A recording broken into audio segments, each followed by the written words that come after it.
Hi there, it's Jennifer with Christy and Jennifer Flow and Transcendence, and I hope you've all been well today. I just want to get on here and talk a little bit about, when you leave this world, I always wondered how that would. I never wanted to do it, but like when my mom passed away, I always wondered what the process was with that. And it's like I've learned going through these past lives in these sessions that I do through hypnosis that a lot of people go to what looks like a conference room, but it's nothing bad, and it's very important to know what you need to bring to your next life and what you need to let go. So it's like you go after you pass on in the life you was living, and then you go to the spirit side. It's like you're just flying around and going to take care of all that stuff on the higher note, and you get to choose who comes back with you, and you get to choose your whole plan, your whole movie, your life movie on how you want it to go. You get to choose your characters, you get to choose how you react with them on the spirit side. And it's just like the person that's passed on gets to do all of that before they're if they choose to be reincarnated again. And some of them are not reincarnated again. Some of them just like get ascended up into the ascended masters or into a higher angelic realm, or just a different. They're on a different frequency, and sometimes their purpose is just to be like a guardian for somebody, or to be maybe a helper on the other side. Um, I don't know everything about it, but I know what I've learned the last year, that everything is, if you think it's highly possible. And if you want to know if it's a confirmation and you're thinking if it's a confirmation, that's your confirmation right there. And I don't know why that decided to come through tonight, but I was gonna the what I wanted to talk about was love. It has so many like subfactors that you can branch off of that. And I was listening to Judah tonight, and Angie on there mentioned that there was a man and he had a near-death experience, and when he crossed over on that, the first thing Jesus said to him, he saw Jesus, and the first thing Jesus said to him was, "Did you learn to love?" And that just got me to thinking, because that's the only thing we're here to do on this earth, is to be neutral in our actions and our reactions, and to just shine our light and to be love, because there's so many places and so many people who do not have love. And staying in your light and holding it steady and just being an observer and no attachment to anything really keeps you at a steady calmness where it stays a consistent flow. And um, I think that helps so much more than having a reactive response to something, or or an opinion on something. It took me a long time to realize that, but the greatest form of love is just being neutral, being detached, and viewing it from the highest mountaintop that you can on the whole situation. If there's 100 ways to view it, take your time and view it 100 different ways. That way you know without a single doubt that it's not your human perspective that you have on it, and there's not a filter on it, because you don't want to cloud it. You want to keep it clear and consistent, and doing that holds the greatest amount of love out there, not only for yourself or for other people, but it also spreads out there to the collective and the other realms and galaxies and the spirit side that's beyond the veil. And it's just really beautiful, because it's trusting, it's detaching, and it's just only realizing that only love is real, and that holds so much power in that, and not power in a negative connotation, but power as in just imagine yourself having this huge gold beautiful braided light running through you, and it's running down through Mother Gaia, and it's connecting all around her, and then it's branching back up, and it's connecting back into the center and going back up again. And it just gets focused onto wherever you want it to focus on.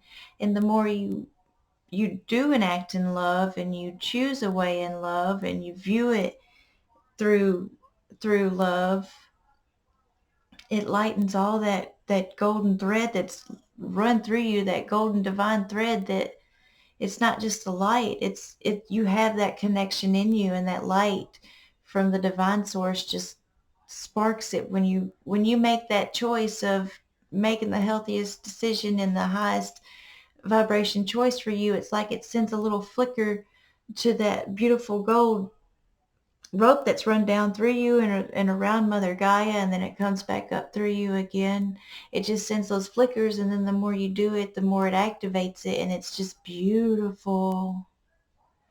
It is so beautiful, and it's so glorious, and you just get so blissful. And the more that happens, and the more your faith grows, the more it just lights up more, and you get more of that flow through you. And it's just so beautiful. And then you can keep asking yourself, did you learn to love? And you do, by just visioning that and making those choices and being the human you was born to be, and not even the human, being the spirit and the soul that you are here to be, and to realize you are not alone, and there is a veil there. Everything you see is like a veil. So just imagine everything you're seeing is just 1% of what it is. And you open that veil, and there's this whole vast galaxy. And, kind of like when you go into the dream state, but the trick is to bringing it into the awakening state on the neutral. And it's so beautiful. And I just felt like that needed to come through. And the guides brought through about a week or so ago that they put an insert into the collective of Elijah was asked to put an insert into. When you get into the study, you learn that anything is possible. Well, they put in this insert into the Bible, and this is I think it's First Corinthians or something like that. Don't quote me, but this is what the quote is. And this is what made me get to thinking about the love part, because we think it's just like, it depends on where your mindset is. If you're on the 3D thinking, you think love is like between individuals, and of course your family, it's always on that level. But then when you get up there, when you're not up there because there is no levels, but when you get on the other frequency of choosing the way of the collective, then you view love as in a different aspect. You can view love in every different way, because this is what they said. They said love is patient, love is kind, it does not envy, it does not boast, it is not proud, it does not dishonor others. It is not self-seeking. It is not easily angered, and it keeps no records of wrongs. And that got me thinking again about the different aspects of what love is. Like, love is choosing to be patient in a situation that you could have been reactive, and love is choosing to be kind to the person you feel led to be kind to, or just to yourself. Be kind to yourself, and if you feel led to be kind to someone else, do it, or to an animal, or to Mother Earth, or anything. If you just feel led to be kind, just choosing that, and that's a factor of love. And then it says it does not envy, and that's very beautiful, because if you envy, then you're judging someone in a way, or you're judging yourself, or you're judging a situation, or you're judging an outcome. And you just can't do that. So that's like another whole subfactor of love that you could look at. And then it says it does not boast, and it is not proud. So you can look at it like that. That just goes into another heart center space, because in the heart center space, you don't want to be boastful, and you don't want to be proudful. You just want to be strong in your ways of giving the love for yourself and to others. And it does not dishonor others.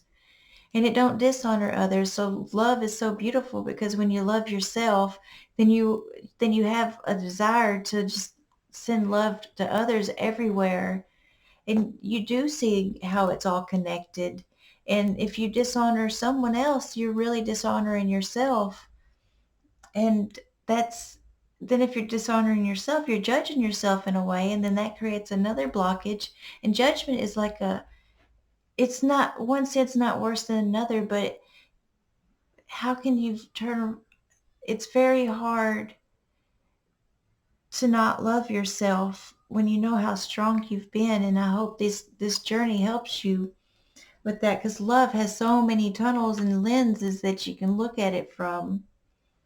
And it says it is not self-seeking, and it is not easily angered, and it keeps no records of wrongs. Those two sentences there are very, very, very strong. It's not easily angered. That's another way of choosing the collective and not choosing the ego. Because if you are getting angered, then that's an ego symptom. And if you want to stop that, you can ask your guides, how can I view this differently? And a miracle will happen. Or you can ask them to go deep inside your soul and cleanse your soul of all anger and all worry and all doubt. And you ask this in the name of Jesus, and you thank the holy angels. And so it is. And your faith, it will get it done because you put the intention in it and you put the faith in it and you asked. It's all a matter of asking. You detached from the situation, and now you're just releasing it.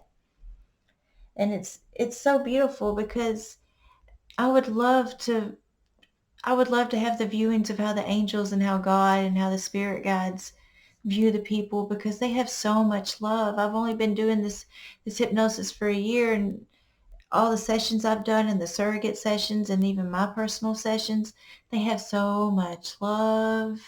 And it doesn't matter what's been done in past lives or current lives. It's a matter of which it still boils down to a matter of what you choose in this moment right now, because that's really the only thing that you can do is this moment, not right now, not 30 seconds from now, not 30 days from now or 5 minutes from now. It's this single time and this single moment and this single time fracture that we put on a time frame. It's being in the moment, being in the now, and just love. Just love. Look out there at everything and see what love you can find, like whether it's listening to the birds or listening to the river flow or the laugh of your grandchildren or the voice of your husband or your wife or your children, or remembering memories of past loved ones. It's anything you can find love, or even if you can just, spread your golden beam of light and start get those flickers activating in that and run it through, and it helps more than you even know. There's so much going on behind the scenes of in the divine realm. There's so much wonderful things going on. And trust, because we're not alone. We just have to have a remembrance. And that's the fun part of the game. Like I mentioned earlier about bringing the dream state into the awakening state and still being functioning with it. But that's the key. I was listening back to a video that was my very first surrogate session that brought through my very first information for and it mentioned that, and I didn't understand it at that time. My mind, the the comprehension in my mind was not there. So I like to go back and listen to the videos, and I went back and listened to it today, and it's like everything that was there before, I didn't even hear. It was completely all new information that I just picked up at this moment. And it's just so wonderful because life is like that. It's you're perceiving life exactly how you feel like it's going to go, how you view it. But then whenever you start making different choices, and there's not no right or wrong way, but if you make the choices of the ego compared to the choices of the collective, you just notice all of that. And it's so beautiful. It's just so beautiful. Well, I hope you've all had a good night, and thank you for watching, and we love you all.